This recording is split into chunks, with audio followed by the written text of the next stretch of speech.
Olá pessoal, tudo bem? Vamos então retomando as nossas gravações acerca do mágico do direito civil, falando especificamente, sobre o direito sucessório, e lembrando que no bloco passado nós começamos aí a trabalhar pelo menos a última das formas, a última das formas dos chamados testamentos ordinários, testamento com Padre Washington. Lembre-se sempre que o testamento ordinário se encontra esculpido no artigo 1862 do Código Civil e ele levanta aí três formas de testamento ordinário. Três! Por que três? Porque três é mágico, porque três é holístico, Porque é Pai, Filho e Espírito Santo, Odin, Thor e Friga, Brahma, Shiva e Vishnu. Não importa, Três aí são pelo menos as formas, cunhadas e talhadas de testamento ordinário. E já trouxemos para vocês o chamado testamento público.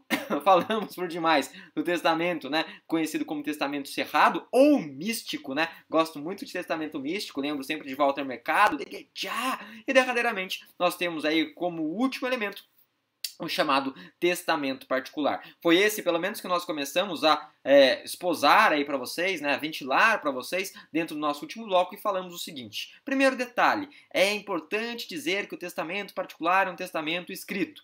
Esse testamento escrito pode ser realizado de duas formas, Duas formas, como diz qual artigo, prof? Duas formas, como diz o artigo 1876. Quais são essas formas, As formas são de próprio punho e as formas são mecânica. Lembrando-se sempre que necessita da leitura, E também necessita de sua realização aí perante três testemunhas, pelo menos, Se for de forma mecânica, não podemos deixar espaço em branco, até porque é digital, não tem análise de caligrafia, a pessoa pode agregar informações. Tudo bem, tudo tranquilo, mais do que so far so good, Lembrando também por demais que a pessoa morrendo, o que acontece? Publica o testamento e dá ciência aí aos chamados herdeiros legítimos. Tudo isso nós ventilamos com vocês no perfazer do bloco passado e a partir de agora, dando continuidade, quero falar com vocês das demais observações. Eu falei para vocês, pelo menos no bloco passado, que nós tínhamos o quê? Nós tínhamos 4 observações. 3 delas eu trouxe na lousa. 3 delas, eu pontuei nesse quadro. Uma delas, entretanto, não está lá escrita, De qualquer maneira, quais são as outras 2 observações? Gente, a próxima observação é uma observação bastante tranquila, bastante sossegada, que muitas vezes, surge em forma de perquisição. Qual que é a seguinte? Pergunta, eu posso realizar esse testamento particular através aí de um idioma estrangeiro? Eu posso fazer esse testamento particular em inglês? Eu posso fazer esse testamento particular em espanhol? Eu posso fazer esse testamento particular em mandarim? A resposta é sim, gente. A resposta é brosa, a resposta é mágica. Sim, sim, sim. Pode, é possível fazer, na verdade, esse testamento particular em outro idioma. Mas desde que o quê, gente? Desde que, obviamente, as testemunhas tenham o conhecimento, a consciência e propriedade nesse idioma. Ou seja, como que eu vou saber que o sujeito está fazendo uma leitura se eu não entendo o que ele está lendo, tá certo? Se eu não entendo, na verdade, a disposição, para quem ele está deixando o quê, Que loucura é essa? What the fuck is this? Ou seja, em outras palavras, as testemunhas têm que saber aquilo que elas estão assinando, Aquilo que elas estão firmando. Então, em outras palavras, isso está esculpido e talhado no artigo 1880 do Código Civil. 1880 levanta essa bola, 1880 ele traz essa possibilidade do testamento, particular ser materializado em idioma estrangeiro. Qual que é a próxima observação, A próxima observação é a seguinte. Eu falei para vocês, até com observação número 1, que em algumas, situações, o STJ tem mitigado os requisitos e os pressupostos para a elaboração desse testamento hológrafo. E até aí, mais do que so far so good. Até aí, tudo super tranquilo, Acontece que nós temos um dispositivo, que traz no seu cerne, no seu âmago, no seu bojo, a flexibilização de alguns dos requisitos.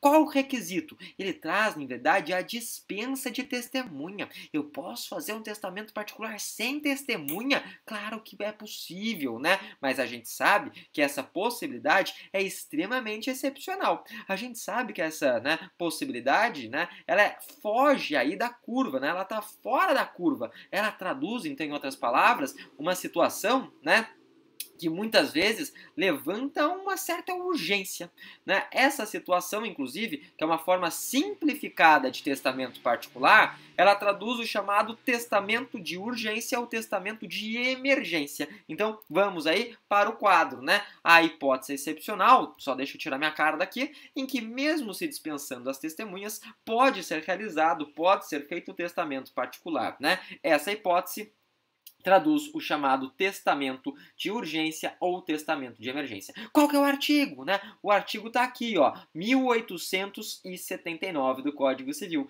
Então tá aqui esculpido, tá aqui talhado, tá no código, né? Tá na norma. Show de bola, né? Eu, como falei, é um testamento particular simplificado e ocorre excepcionalmente sem a exigência de testemunhas. O que é importante dizer, né? É importante dizer o seguinte: essa situação, ela é tão de emergência, ela é tão excepcional que ela deve estar escrita, que ela deve estar, na verdade, trazida, pontuada, justificada a excepcionalidade. Por que você está dispensando testemunha? O que foi que aconteceu? Além dos caras do Charlie Brown invadirem a cidade, né? Então, em outras palavras, você tem que trazer esse elemento, essa justificativa da urgência, da emergência, que levou, que acarretou, que sobejou no quê? Na dispensa de testemunhas. Aonde que eu coloco isso, né? Na cédula testamentária. Então, em outras palavras, eu devo trazer essa informação na cédula, né, testamentária, explicar a situação que levou à dispensa.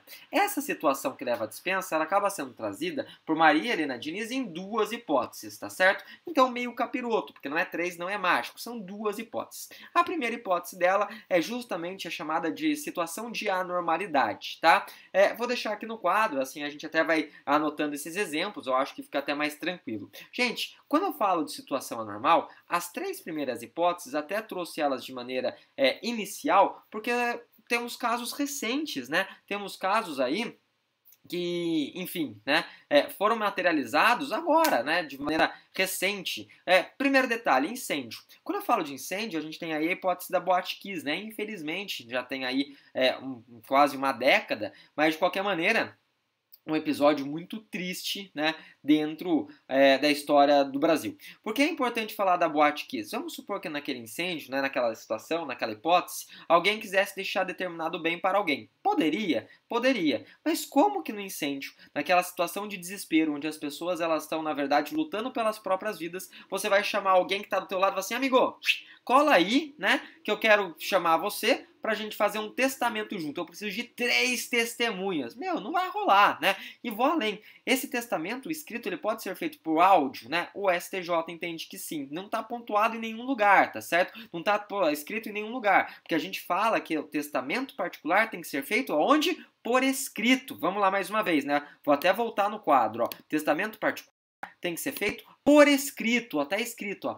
testamento particular por escrito, de duas formas, ou de próprio punho ou mecânico. Mas você acha que lá, né, no meio do fogo, no meio do incêndio, né, pegar fogo lá, enfim, o sujeito ele vai pegar um papel e escrever o que está acontecendo? Não, ele pode muitas vezes pegar o celular dele e mandar um áudio, falar assim, olha, né, enfim, a situação aqui está muito grave, a situação está muito complicada, deixa tal bem para fulano de tal bem para fulano de tal. O STJ mitiga, né, essa situação ainda, né, diante da emergencialidade, né, da urgência da materialização daquele testamento. Dispensa não só, diga-se de passagem, né, não só as testemunhas, mas até mesmo a forma escrita propriamente dita. Pode mandar mensagem de WhatsApp? Pode, né? Então, um incêndio é uma das maneiras de situação anormal? É uma das maneiras de situação anormal. Outra, né, que a gente pode trazer aqui para vocês é justamente esse período, infelizmente, né, um período aí que estamos vivenciando, um período de pandemia, da COVID-SARS-2, né, também denominada de Covid-19. Muitas pessoas, né, hoje estão lutando pelas próprias vidas, a gente sabe, né, que nós temos aí um sistema hospitalar que está totalmente saturado, né, então muitas pessoas, infelizmente, lutando pelas próprias vidas, encontram-se, né, internadas dentro aí dessas unidades, enfim, de tratamento intensivo, né, chamadas aí de UTI. O que acontece? Gente, se a pessoa está na UTI, tá certo? Você acha que ela vai chamar 3 testemunhas e falar assim, ó, vem aqui 3 testemunhas, eu vou fazer uma disposição de última vontade, um testamento de urgência? Não vai, né? Ou seja, nessas hipóteses a gente pode abrir mão, pode dispensar a realização aí, né? Ou pelo menos dispensar, né, essa exigência, esse pressuposto das 3 testemunhas. Calamidade pública. Calamidade pública a gente pode trabalhar até nas hipóteses de Mariana, de Brumadinho, né, que aconteceram, infelizmente, em razão da Samarco e da Vale, lá enfim, né, nesses 2 municípios, recentemente também, diante de toda a hipótese, de toda a catástrofe, né, que infelizmente aconteceu, as pessoas que estavam lá vivenciando, né, enfim, essa quebra da barragem, ficaram sem moradia, sem um monte de coisa, né, alguns, enfim, até mesmo soterrados, e vamos supor que as pessoas que estivessem soterradas, lutando pela própria vida, ela decidisse deixar algo para alguém, né? Vai precisar de testemunha? Não vai, tá? Então, em outras palavras, o testamento de emergência, o testamento de urgência, ele parte de uma proposta, né, de um bom senso. Um bom senso que em algumas situações de anormalidade a gente pode fazer o que? A gente pode mitigar, a gente pode abrir mão de alguns determinados requisitos esculpidos e talhados no corpo, no cerne do próprio Código Civil. A outra situação também que eles trazem é justamente uma situação que eu demonstro que seja impossível a intervenção de testemunhas para o ato, né? Não necessariamente uma via normal, mas uma situação que não tenha como que, enfim, testemunhas chegarem ali no ato. Gente, onde que eu tô? Né? Olha, não é uma situação anormal, mas eu sou tipo um náufrago, né? Eu sou um ermitão, eu moro longe de todo mundo, né? Eu não gosto de ninguém, não quero ninguém no meu entorno, enfim. Tô super longe. Só que daí, como eu tô longe, né, da humanidade, tô longe aí, obviamente, dos grandes centros, eu, enfim, tô com alguma doença, tô bem mal, eu posso fazer esse testamento? Posso, não tem nenhum problema, tá certo? Posso fazer esse testamento e tô no local de difícil acesso. Difícil acesso não é uma situação normal, né? É uma situação tão somente que inviabiliza essa intervenção de testemunhas para o ato. Show? Só tem um detalhe, esse detalhe eu acho que é bastante importante, é um detalhe bastante relevante. É um detalhe que também não está no código, mas não pelo menos para os testamentos ordinários, a gente vai ver isso quando falar dos testamentos especiais, né?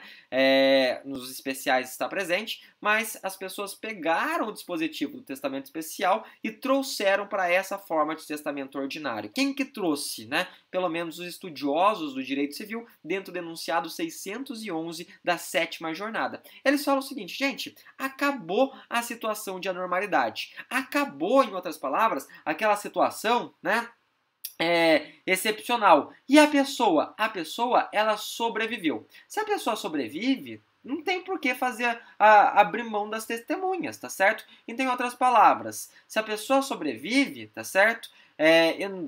Depois de 90 dias, pelo menos, do término dessas situações excepcionais, dessas situações extraordinárias, e ela não realiza, pelo menos, né, uma das vias ordinárias, quando a gente fala via ordinária, testamento público, ou testamento particular, que seja, mas pelo menos com as 3 testemunhas, né, ou um testamento cerrado, esse testamento de emergência, ele perderá a sua eficácia, tá certo? Então, em outras palavras, passados aí 90 dias, né, da situação que desencadeou, descortinou essa emergência, a pessoa sobrevive, a pessoa continua viva, tá certo? Ela deve, né, materializar esse testamento, pelo menos por uma das vias ordinárias, seguindo os requisitos, seguindo os pressupostos trazidos e cunhados dentro da nossa Bíblia privada, dentro do nosso Código Civil, sob a pena de perder a eficácia, né, obviamente, desse ato que foi materializado com a dispensa, né, dessas testemunhas. De qualquer maneira, terminamos, pelo menos dentro desse bloco, os chamados testamentos ordinários e no próximo bloco começaremos os testamentos especiais. Até lá, deixo para todos, como sempre, desde já, um forte abraço e excelentes estudos. Até mais, gente. Tchau, tchau.